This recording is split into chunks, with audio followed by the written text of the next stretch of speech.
കഥ ഭർത്താവ് ഭാഗം 76. ആരുടെ മുഖത്തും തന്നോട് ഒരു ദയയും കാണാനില്ലെന്ന് മനസ്സിലായപ്പോൾ ശകുന്തളയപ്പച്ചി നേരെ ശ്രീലേഖയുടെ മുൻപിലേക്ക് ചെന്നു.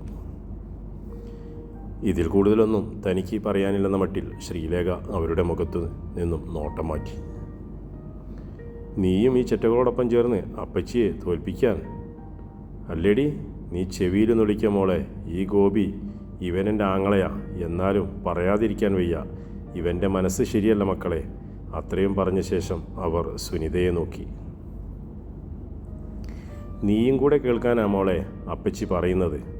ആരോരുമില്ലാത്ത ഈ അവസ്ഥയിൽ എൻ്റെ സരോജിനിയുടെ മക്കൾക്കൊരു ബുദ്ധിമുട്ടാകുമല്ലോ എന്ന് കരുതി മാത്രമാണ് ഞാനും എൻ്റെ മോനും നിങ്ങൾക്കൊരു സഹായമായി ഇവിടെ നിന്നേക്കാമെന്ന് കരുതിയത്. അല്ലാതെ എനിക്കോ എൻ്റെ മോനോ കയറിക്കിടക്കാൻ ഇടമില്ലാഞ്ഞിട്ടല്ല കൊച്ചുങ്ങളെ. നിങ്ങൾക്ക് അത് സമ്മതമാണെന്നും അപ്പച്ചി എപ്പോഴും നിങ്ങളുടെ കൂടെ ഉണ്ടാവണമെന്നുമാ നിങ്ങളുടെ മനസ്സില്ലെന്നും അപ്പച്ചിക്കറിയാം. പക്ഷേ ഇവൻ നിങ്ങളെ ചതിക്കും കൊച്ചുങ്ങളെ. ഇവൻ്റെ വാക്ക് കേട്ട് ജീവിക്കാൻ തുടങ്ങിയാൽ നിങ്ങൾ പെരുവഴിയിലായി പോകുമേ പിള്ളേരെ. അതറിയാവുന്നത് കൊണ്ടാണ് നിങ്ങളുടെ അമ്മ ഇവനെ ഈ വീടിൻ്റെ 7 അയലത്ത് അടുപ്പിക്കാതിരുന്നത്.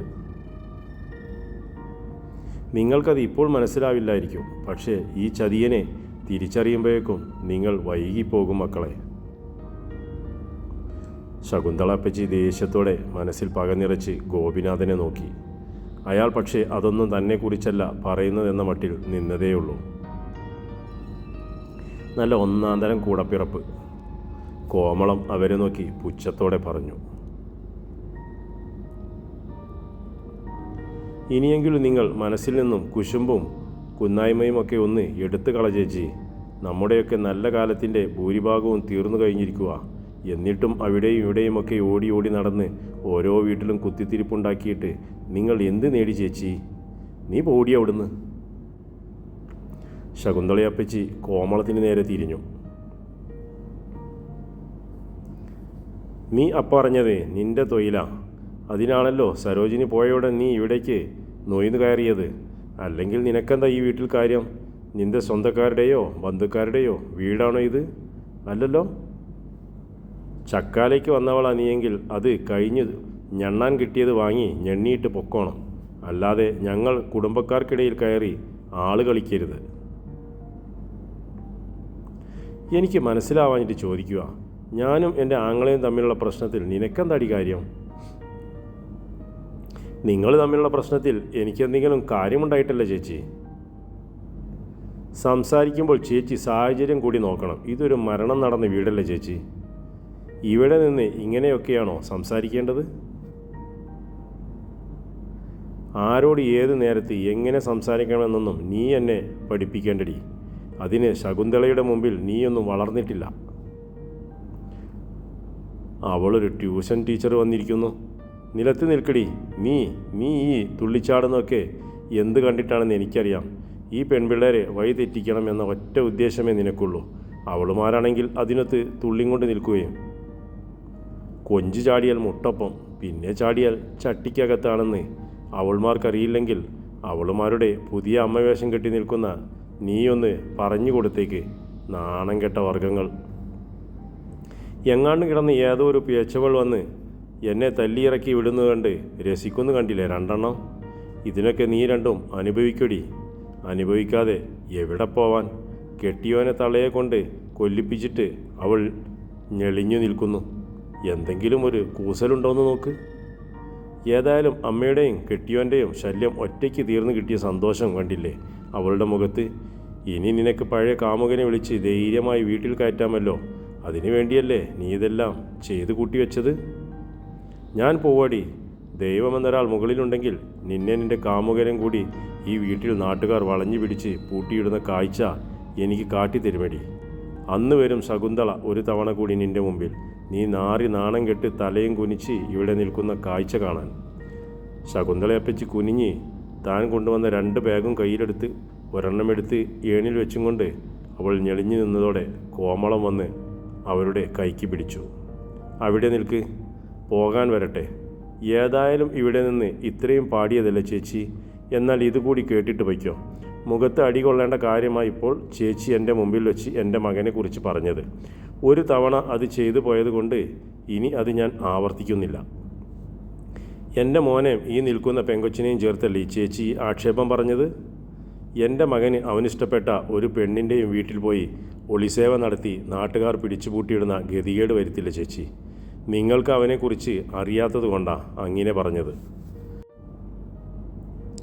പിന്നെ ശ്രീലേഖയുടെ കാര്യം, എൻ്റെ മകൻ്റെ നെറുകയിൽ ഇവളാണ് അവൻ്റെ ഭാര്യയായി ജീവിക്കേണ്ടവളെന്ന് ദൈവം കോറിയിട്ടിട്ടുണ്ടെങ്കിൽ ആ ദൈവം തന്നെ ആരുടെയൊക്കെ ജീവനെടുത്തിട്ടാണെങ്കിലും ഇവളെ കൊണ്ടുവന്ന് അവൻ്റെ ഉള്ളംകൈയിൽ വെച്ച് കൊടുക്കുക തന്നെ ചെയ്യും. അല്ലെങ്കിൽ നിങ്ങൾ കണ്ടോളൂ ചേച്ചി.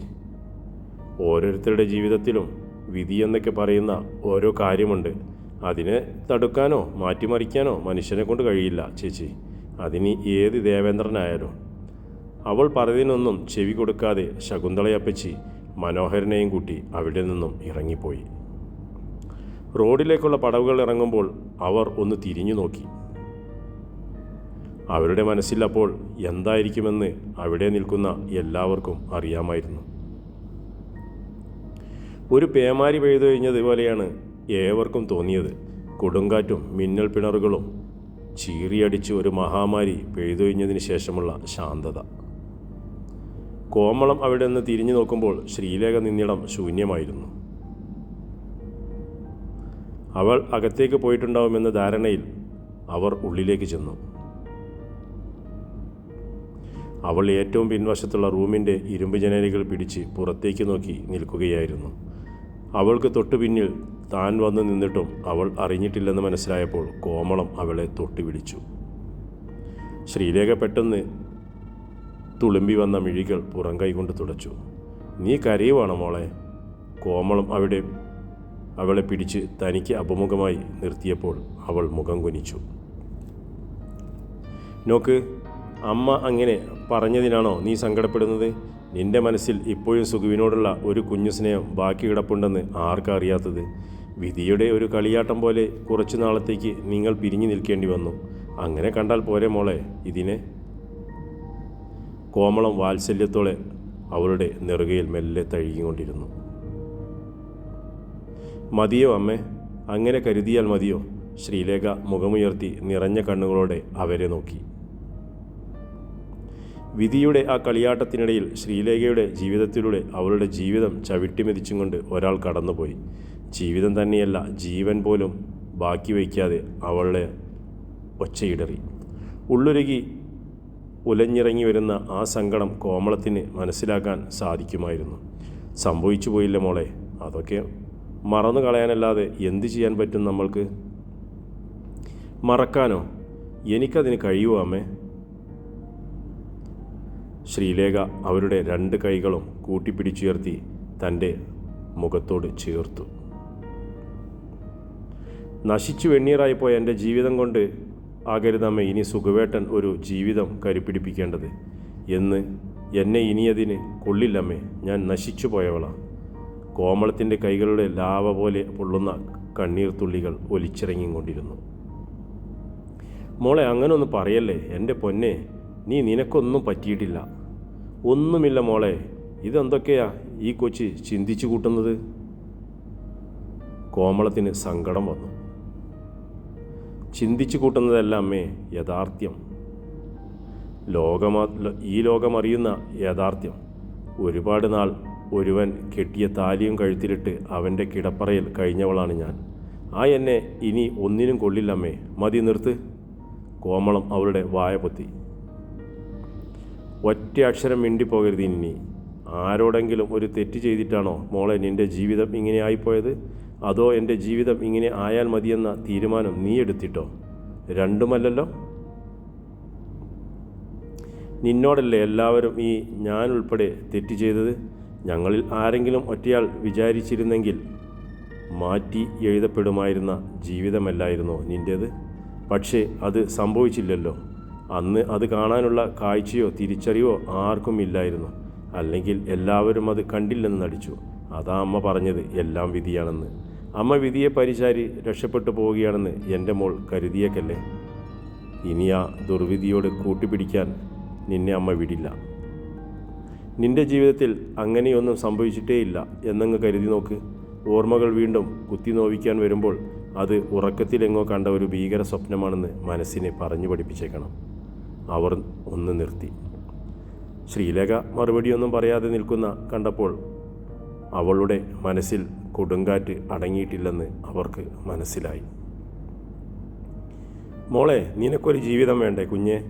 എന്നെങ്കിലും നീ തിരിച്ചു വരുമെന്നോ അല്ലെങ്കിൽ നിന്റെ ജീവിതം ഇങ്ങനെയൊക്കെ ആയിത്തീരുമെന്നോ കരുതിയല്ല സുഖു കാത്തിരുന്നത്. അവന് നിന്നോടുള്ള സ്നേഹം അത് എന്ന് അവൻ്റെ നെഞ്ചിൽ നിന്ന് പോകുന്നോ അന്നേ മറ്റൊരു പെൺകുട്ടിയെക്കുറിച്ച് അവനോട് സംസാരിക്കാവൂ എന്നാണ് അവൻ ഞങ്ങൾക്ക് നൽകിയിട്ടുള്ള നിർദ്ദേശം. അത് ഇന്ന് വരെ ഞങ്ങൾ അക്ഷരം പ്രതി അനുസരിച്ചു. ഇനി എന്തെന്നൊരു ചോദ്യമില്ല മോളെ. ഉടനെയൊന്നും വേണമെന്ന് അമ്മ പറയുന്നില്ല. നിനക്കൊരു ജീവിതം വേണം മോളെ, അത് നടന്നേ തീരൂ. അല്ലെങ്കിൽ നീ കുറച്ചു മുൻപ് കണ്ടില്ലേ, അതുപോലെ അവകാശവും പറഞ്ഞ് പലരും നിൻ്റെ മുൻപിൽ വന്നെന്ന് വരും. ഇനി അതുണ്ടാകാൻ പാടില്ല. സുഖു അവൻ്റെ സൗകര്യം പറയുന്നത് ഏത് നിമിഷമാണോ പിന്നെ ഞങ്ങൾ വെച്ച് താമസിപ്പിക്കുമെന്ന് നീ കരുതേണ്ട. ഞാൻ തന്നെ മുൻകൈയെടുത്ത് നിന്നെ എൻ്റെ വീട്ടിലേക്ക് കൊണ്ടുപോകും, എൻ്റെ മകൻ്റെ ഭാര്യയായി, എൻ്റെ മരുമകളായി.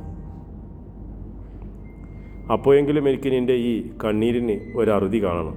അന്ന് നീ എൻ്റെ മുൻപിൽ വന്ന് നിന്ന് കണ്ണീരൊഴുക്കി കാല് പിടിച്ച് പറഞ്ഞിട്ടും നിസ്സഹായതയോടെ നോക്കി നിന്ന് എൻ്റെ കൈവിരൽ തുമ്പിലൂടെ ഊർന്നുപോയ നിൻ്റെ ജീവിതം ഞാൻ തന്നെ നിനക്ക് മടക്കി തരും മോളെ. നീ അതിന് ഈ അമ്മയെ അനുവദിക്കണം. കോമളം കയ്യിൽ നിന്നുള്ള പിടിവിടാതെ അവളെ തന്നോട് ചേർത്ത് പിടിച്ചു. തുടരും കഥയുടെ അടുത്ത ഭാഗം.